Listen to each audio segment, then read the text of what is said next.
Glorious greetings to you, fellow Earth inhabitants. I'm Father Franklin R. Queens, and I have this edition of Virtuous Virtues.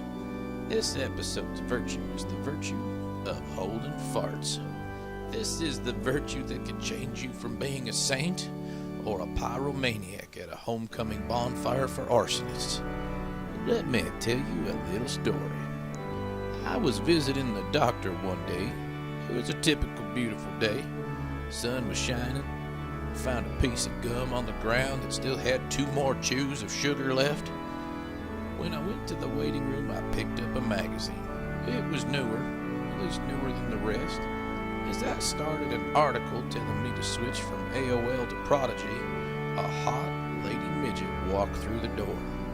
She was 3'3" of smoking hot booty. I'd come to play the lotto every week, and it looked like my winning numbers that day were 28, 22, 26. She sat down next to me in the child seat shaped like a giraffe, and all I could picture is a dollhouse our children could live in. I needed something to strike up a conversation, but before I could, I felt the rumble of the earth, and it was coming from my inner fecal blowhole feeder. It felt like 3 lightning storms and hail falls were working their way to wrecking my rectum.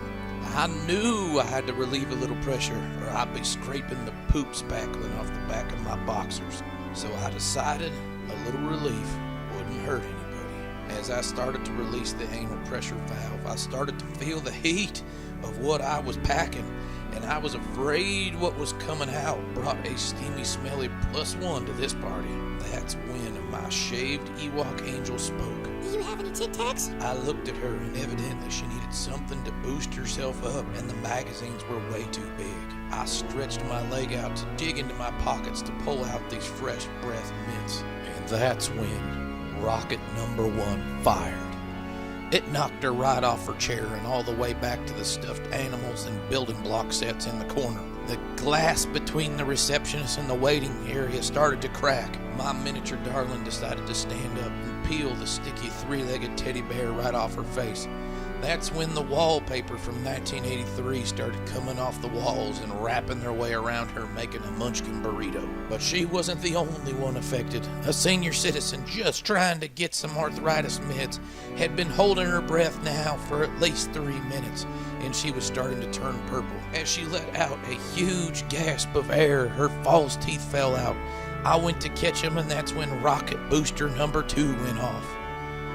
All I remember then was a green fog, and everything went fuzzy. I woke up with a United Nations inspection team wanting to charge me with chemical warfare. And my pocket-sized Juliet, you ask? She never got rolled out of the paper. After the fallout of my taint tickles, 2 EPA pothead cleanup crewmen ended up lighting her and smoking her. The moral of this story is, the superior man is aware of righteousness, but the inferior man lives in fear of cornhole trimmers. Before you decide to steam press your Calvins, remember this virtue, brought to you by Father Franklin R. Queens.